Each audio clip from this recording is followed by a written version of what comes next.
A shocking data blunder has led to a massive disruption in child benefit payments for thousands of UK families, sparking a public outcry and forcing the tax authorities to issue an urgent review.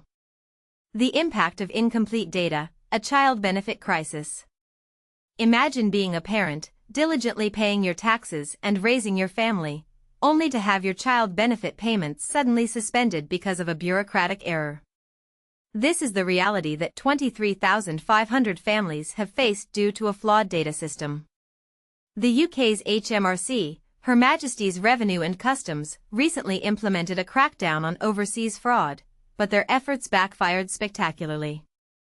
Incomplete travel data from the Home Office led to the suspension of payments for families who had simply gone on holiday or even traveled for work, with no intention of committing fraud.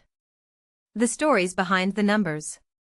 One mother, who had traveled to Amsterdam for work before even becoming a mother, received a letter stating she had never returned from the Netherlands. Her baby, conceived months later, had never left Belfast, but the system flagged her as a potential fraudster. Another woman, who had picked up her late husband's body in France, found her payments suspended. A simple day trip to Amsterdam with her autistic children also resulted in payments being cut off for multiple families, leaving them confused and stressed. And these are just a few examples. Families who had taken holidays in Europe or Australia, or even those whose flights were cancelled, faced the same ordeal.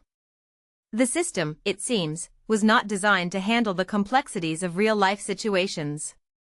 HMRC's response: apologies and action. HMRC has issued multiple apologies and has now paused the suspension of child benefit payments. They plan to cross-check Home Office data with their own records as part of an urgent review. Taxpayers are instructed to call a dedicated number to have their payments reinstated without the need for extensive questioning. In a statement, HMRC acknowledged their mistake, saying, "We're very sorry to those whose payments have been suspended incorrectly.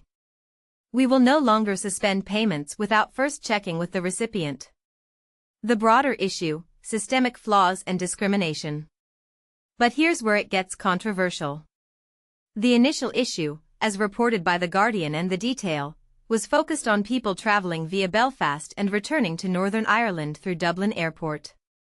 However, the problem was much wider, affecting families across the UK.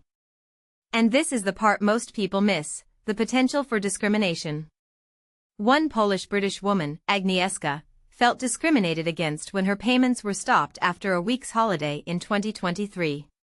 She had returned via Edinburgh Airport, but the Home Office had no record of her return. She said, "I feel like a victim of discrimination." MP Paul Kohler has written to the Northern Ireland Secretary, raising concerns about HMRC's approach and seeking assurances for the rights and welfare of Northern Ireland families. A call for action and discussion. This debacle highlights the need for a thorough review of the systems in place and the potential impact on families. It raises questions about the balance between fraud prevention and the rights of innocent citizens. How can we ensure that such errors are not repeated, and that families are not unnecessarily burdened by bureaucratic mistakes?